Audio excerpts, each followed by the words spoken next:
রাজ্য সরকারের উদ্যোগে গ্রামীণ স্তরের সাধারণ মানুষের খাতে বিভিন্ন সরকারি সুযোগ সুবিধা ও সামগ্রী পৌঁছে দেওয়ার লক্ষ্যে বিশেষ কর্মসূচি গ্রহণ করা হয়েছে।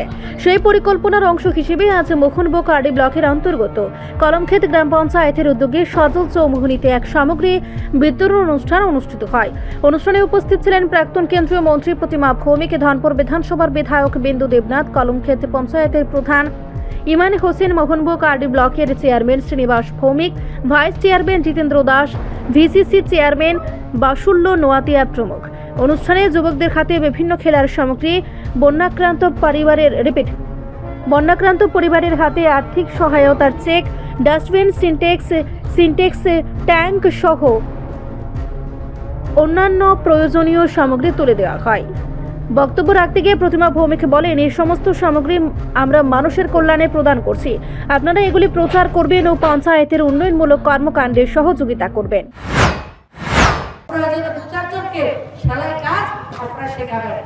এর বাইরে যেটা প্রথমে বললাম, জল আর মা এক কথা, জল ছাড়া মা চলতে পারে না।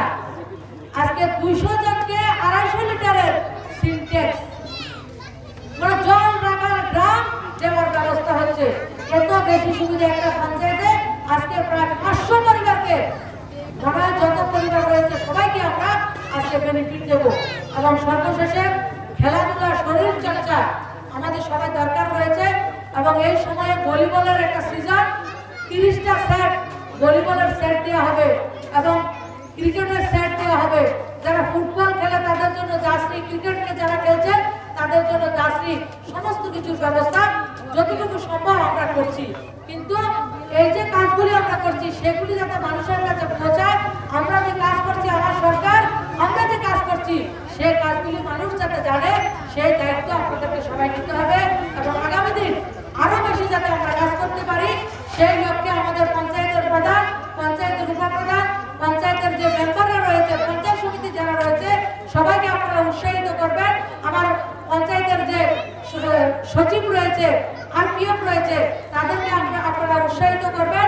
আরো যদি বেশি পরিমাণে আপনাদেরকে আমরা সুবিধা পৌঁছে দিতে পারি সেই লক্ষ্যে আপনারা আশীর্বাদ করবেন। সেই অনুষ্ঠানকে ঘিরে স্থানীয় জনগণ ও সুবিধাভোগীদের উৎসাহ ছিল বেশ চোখে পড়ার মতো। উপস্থিত নাগরিকরা জানান, পঞ্চায়েতের এই উদ্যোগে তারা আনন্দিত এবং আশা প্রকাশ করেন ভবিষ্যতেও এভাবে উন্নয়নের কাজ অব্যাহত থাকবে। রিপোর্ট, সংবাদ প্রতীক্ষা।